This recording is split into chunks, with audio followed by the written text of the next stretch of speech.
Muito boa tarde a todos.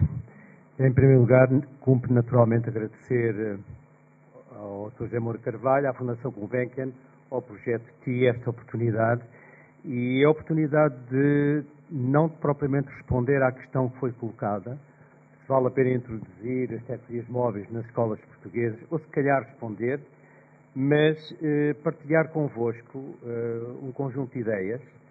E eu dei a esse conjunto de ideias este título: Mitos na Educação com Tecnologias Móveis no século XXI. E eu vou aproveitar, de facto, estes 20 minutos para partilhar ideias, reciclar algumas ideias já trabalhadas com colegas no âmbito desta linha de trabalho, linha de investigação na Universidade de Lisboa, em particular com a minha colega Neuza Pedro, e ao falar em mitos, dar-vos para já uma indicação prévia de que não vamos nem aceitar nem rejeitar os mitos.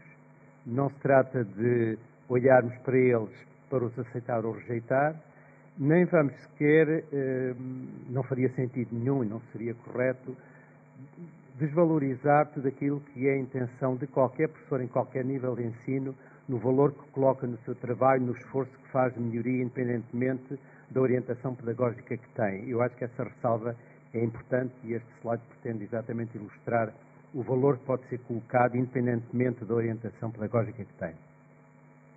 E eu vou ser rápido, mas vou levar os 20 minutos. O mito 1, a aprendizagem é uma consequência do ensino. É muito a ideia que os professores ganham na sua prática e o ensino, logo eles aprendem, é um mito. Um parênteses. No final, naturalmente, que estarei aberto a ser contestado nos mitos que vou propor. É imperativo assumir esta diferença entre aquilo que é o design, aquilo que nós nos propomos ensinar, se quiserem, e aquilo que é o emergente, aquilo que acontece.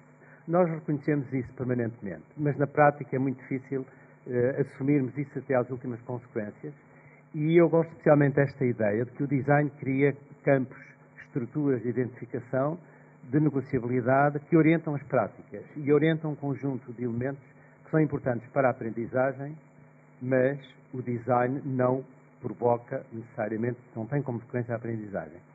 Nós estamos bem acompanhados na investigação, com os meus amigos, como eu às vezes chamo, os amigos, aqueles que vamos lendo e que vamos integrando nas nossas ideias. Estes são alguns deles. E se eu posso tirar um denominador comum de ideias destes e muitos outros autores, certamente, é que a aprendizagem é um fenómeno emergente. O ensino não provoca necessariamente aprendizagem. Mito número 2. O mito número 2 podia dizer que é o mito da ressonância intrínseca, como alguns autores chamam. É mais fácil dizer, entre aspas, bom, isso vais perceber mais tarde. Ou seja, aquela ideia de que na escola nós estamos a aprender, essencialmente para conhecer factos, na esperança de que isso faça sentido algum dia, alguma vez. Às vezes esquecemos que não faz sentido para uma grande percentagem de jovens, nunca lá chegam, de facto, não é? E apesar dos dados recentes do abandono e do insucesso terem sido, digamos, mais animadores, há uma percentagem altíssima ainda de estudantes, crianças, jovens, para os quais esses factos nunca vão fazer sentido. É um mito, esse mito de que depois mais tarde verás, porque a ressonância intrínseca que está na base deste mito, de facto, não acontece. O mito número 3 pode ser formulado desta maneira: o nosso ensino deve ser estruturado de forma hierárquica, lógica, num sentido de continuidade. Estamos também muito bem acompanhados para rebater este mito, no sentido de que na aprendizagem é fundamental a descontinuidade. Diversos autores assim o investigaram, o descrevem e dão documentação, dão um documento empírico de que é assim. Talvez, e agora saindo deste conjunto de autores, o exemplo mais interessante que eu tenho, não propriamente de um investigador em educação, mas de um autor, quando diz que a ostra feliz não faz pérola, pegando exatamente na metáfora de que a ostra só faz pérola exatamente porque tem uma descontinuidade, não é? É talvez, e aproveito para fazer publicidade do livro, é talvez a ideia mais forte para defender aquele mito, ou contra aquele mito que eu ali há pouco falava. O mito número 4 a ideia de que as tecnologias digitais e os ambientes online fomentam o interesse e motivação dos alunos.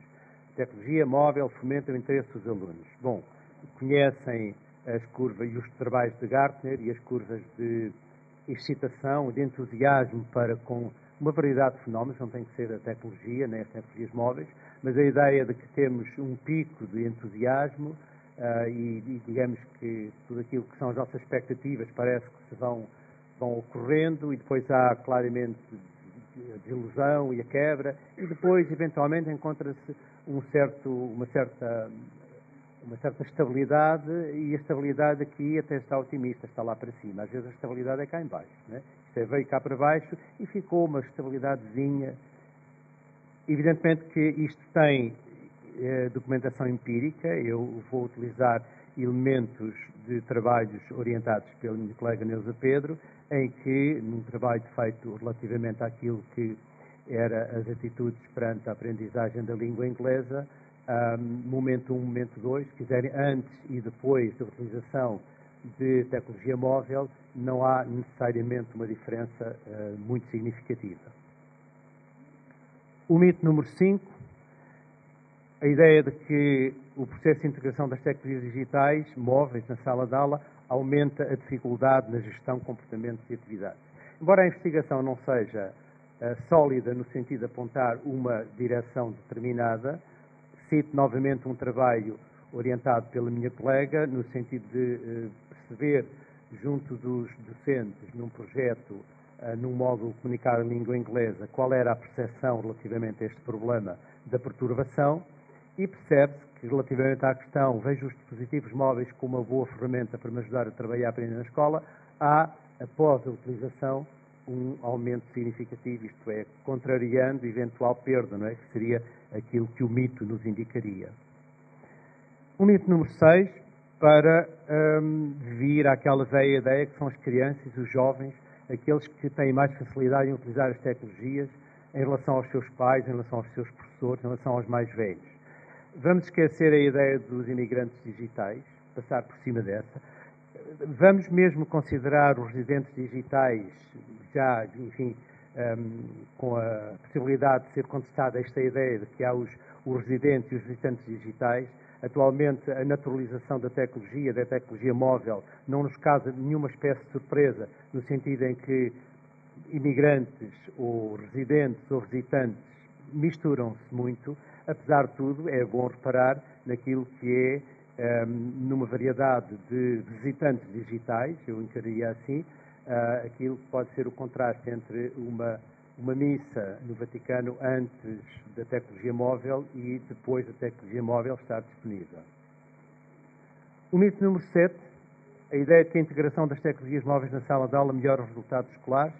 A investigação não é conclusiva, mas são muitos trabalhos de investigação e em revistas de qualidade que apontam elementos como este. Não houve diferença significativa entre os grupos que estavam, e a rapidez de leitura, que estavam a utilizar e que não estavam a utilizar tecnologia móvel. Ou a utilização de computadores portáteis, o nível da utilização dos computadores concluiu-se que tem uma correlação negativa, uma relação negativa com diversas medidas relativamente à aprendizagem. A quantidade de investigação que nós encontramos que não suporta a ideia de que a aprendizagem melhora com a tecnologia é imensa, embora não conclusiva. O mito número 8, muito corrente, a ideia de que os pais assumem posições negativas em relação ao uso das tecnologias móveis, especialmente com as crianças mais pequenas. Há dados empíricos, mais uma vez não conclusivos e contraditórios, por exemplo, neste estudo relativamente àquilo que é a comunicação através de tecnologia móvel entre a escola e a família, em que os pais encarregados de educação apontam claramente vantagens, percebe-se pela numeração da escala, mesmo em termos de valor médio, nomeadamente no trabalho de casa, via evidentemente que o resultado da comunicação através da tecnologia móvel com os pais encarregados de educação, relativamente a uma variedade de situações em que a tecnologia móvel se revela, neste caso de uma forma externa, se revela importante para para o apoio às crianças. Podem perguntar, mas para falar de tecnologia móvel, por que razão trazer a questão dos mitos em educação? Bom, eu dizia no princípio que não é para escolhermos ou para aceitarmos ou para eliminarmos. Os mitos são muito importantes na nossa vida e são sempre uma explicação das coisas. Têm sempre este caráter de nos legitimar o que são as nossas práticas, daquilo que fazem para orientar as nossas ações.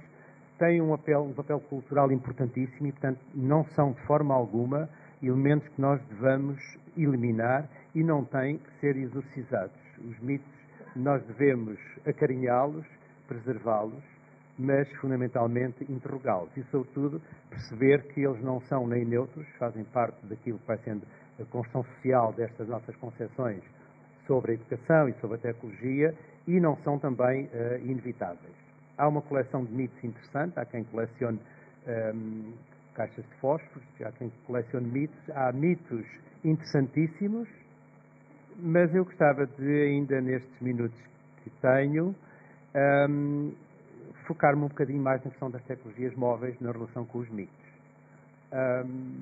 Num relatório muito recente, A Land of People Who Love to Learn, encontram na internet, basta pesquisarem com aquele título, há citações interessantíssimas de professores, de todos os níveis de ensino.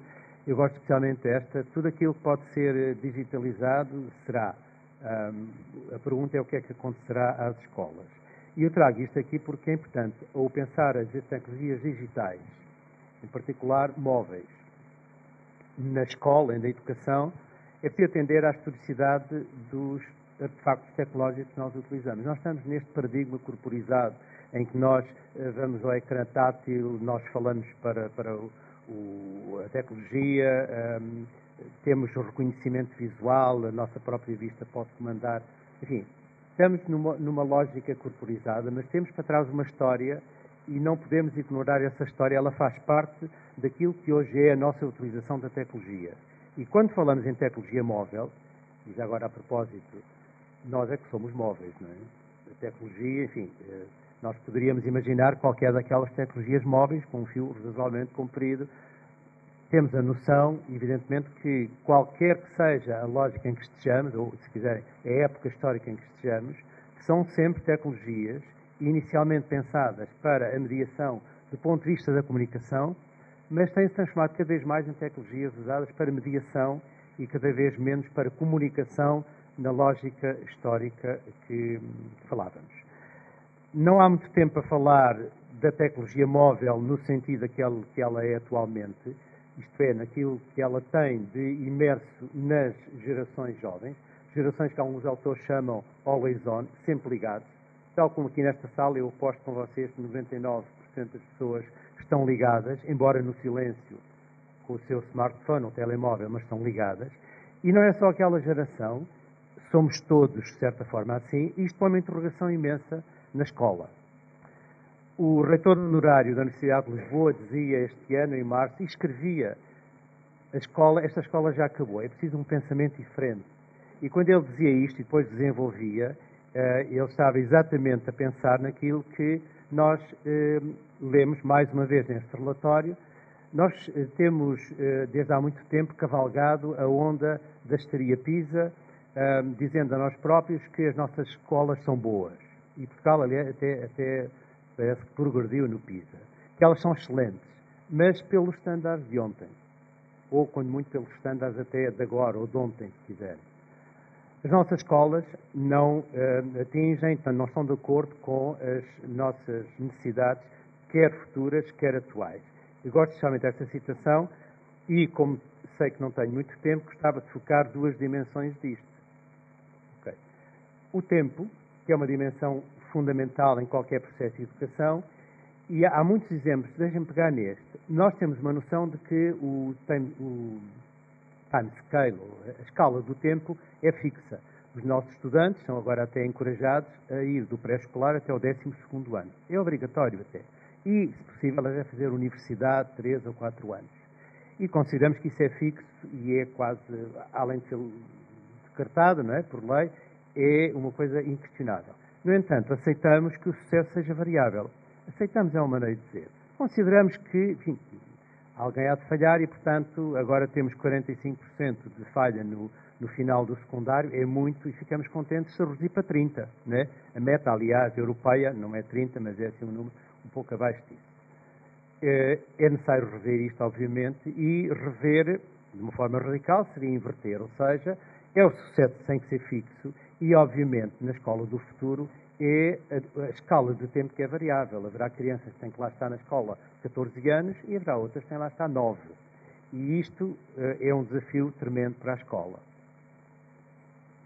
A questão do espaço, e esta ainda vai mais no foco da questão da tecnologia móvel, a questão do espaço é esta. Nós temos turmas de 30, ou se quiserem de 25 ou 35, dependerá das épocas e das políticas educativas, mas temos turmas e temos professores a trabalhar em espaços rígidos, unifuncionais e alternativas, evidentemente. Há grupos, por exemplo, de 90 alunos, em espaços flexíveis, multifuncionais, ou grupos de dimensão diferente, em espaços flexíveis, multifuncionais, e este desafio ao espaço é um desafio que a escola vai ter necessariamente que vai ter que lidar com ele.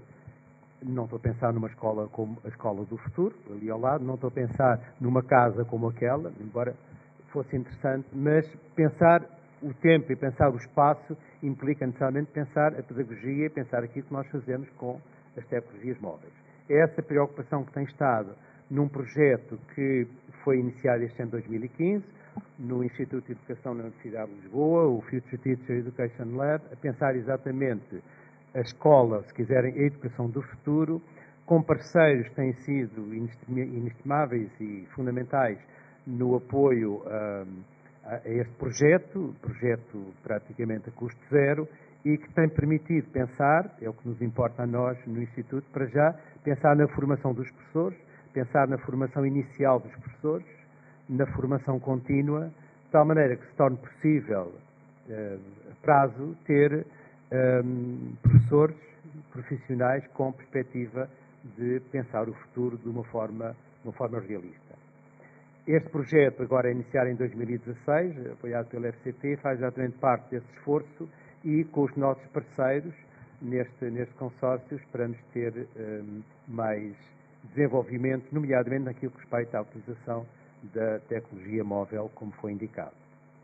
Vou aproveitar naturalmente, como não podia deixar de ser, os 15 segundos para a publicidade, para vos dizer que, coerente com esta ideia, o encontro que há pouco foi referido pelo meu colega, o TIC Educa 2016, com a temática Tecnologias Digitais e a Escola do Futuro, e que terá lugar em 8, 9 e 10 de setembro deste ano, na Universidade de Lisboa, com um contador que está a funcionar, mas o slide congelou, evidentemente, mas temos,